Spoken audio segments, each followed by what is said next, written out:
Some secrets were meant to stay buried, but not here. This is Red Tape File.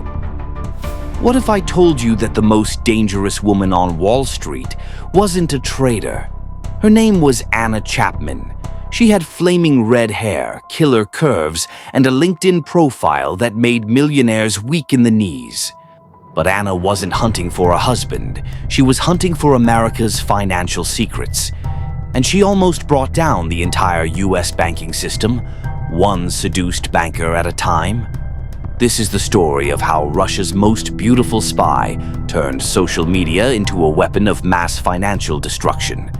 New York City, 2009. The financial world is recovering from the biggest crash since 1929. Money is tight, trust is broken, and into this chaos walks Anna Chapman. On paper, she was perfect. 28 years old, MBA graduate, real estate entrepreneur with connections to Russian oligarchs. The kind of woman who could open doors that had been slammed shut since the financial crisis. But Anna had a secret weapon that no Wall Street firm had seen before. She understood something the old spies never did. That in the digital age, seduction doesn't happen in hotel rooms anymore. It happens in DMS LinkedIn connections, Facebook likes, and Anna Chapman was about to weaponize social media like no spy in history. Anna's first target wasn't a person, it was a place. The most exclusive networking events in Manhattan, private equity mixers, hedge fund parties, investment banking galas. She would arrive alone, wearing designer dresses that cost more than most people's rent. The Russian accent made her exotic. The business credentials made her legitimate. And her beauty, that made her unforgettable. Within months, Anna's LinkedIn had become a who's who of American finance. Managing directors from Goldman Sachs, senior partners from JP Morgan Chase, portfolio managers controlling billions in assets. But here's where it gets really clever. Anna didn't just collect connections. She collected information. Every conversation was intelligence. Every coffee date was reconnaissance. She would ask innocent questions. How do you think the new banking regulations will affect your firm? What's your take on the European debt crisis? Which emerging markets look promising? Her targets thought they were impressing a beautiful woman with their financial expertise. They had no idea they were briefing a Russian intelligence officer. Anna discovered something that would revolutionize espionage forever. Facebook's friend suggestion algorithm was the perfect recruitment tool. Every person she befriended gave her access to their entire network. Friends of friends became potential targets. She was mapping the entire American financial establishment through their own social media profiles. The messages were masterful. Never too forward, never too obvious. Just a beautiful, successful woman who was fascinated by American business culture and wanted to learn from the best. Some wanted to date her, others wanted to mentor her. A few wanted to do business with her. Anna said yes to everyone because every interaction was an opportunity to gather intelligence. She learned about upcoming mergers before they were announced. Got insider information on Federal Reserve policy changes, even discovered which banks were being investigated by regulators. And all of this information?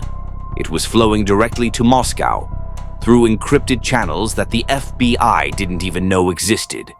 By 2010, Anna wasn't just infiltrating Wall Street, she was becoming part of it.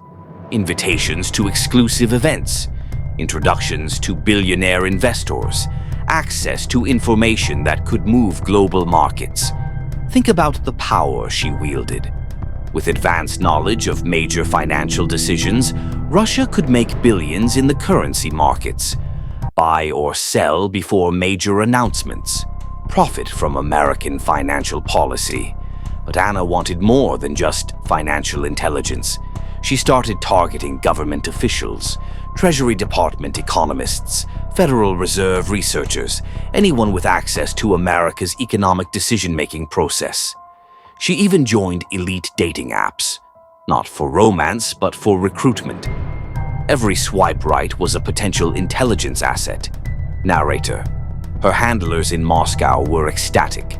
After decades of trying to penetrate American financial institutions through traditional espionage, Anna had found a way in through the front door.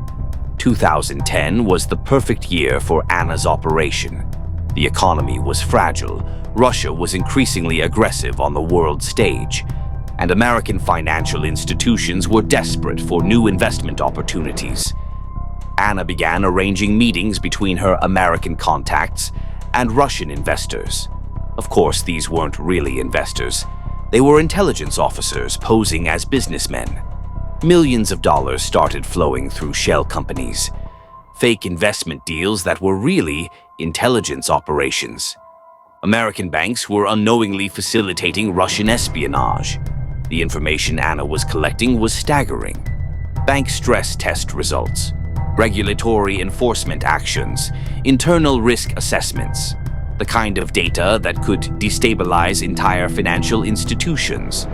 But Anna's ambitions went beyond just America.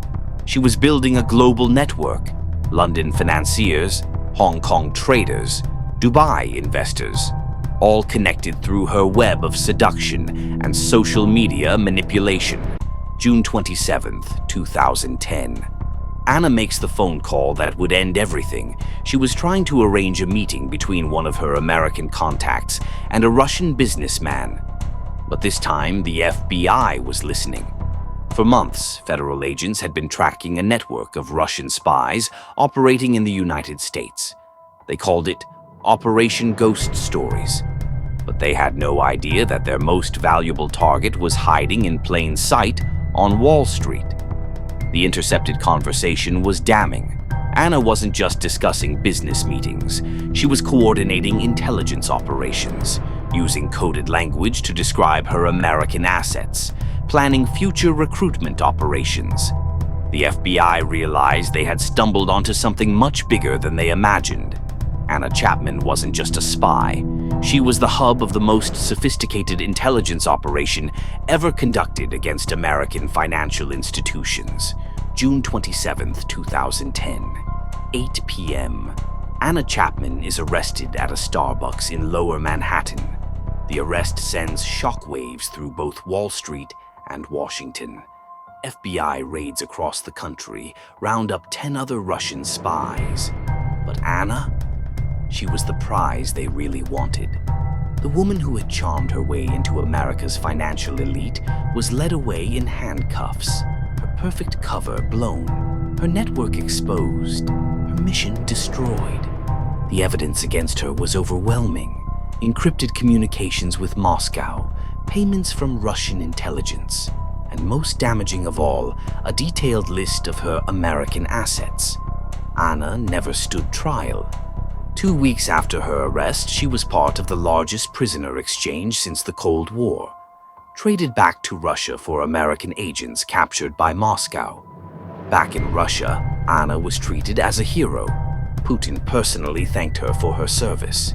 She was given a medal, a government job, and a new identity as a television personality. But the damage was done. Wall Street firms spent millions upgrading their security. The FBI created new counterintelligence units, and social media platforms changed their privacy policies. Anna Chapman had proven that in the digital age, the most dangerous spies aren't the ones breaking into buildings. They're the ones sliding into your DMs. Today, Anna Chapman's techniques are taught in intelligence schools around the world.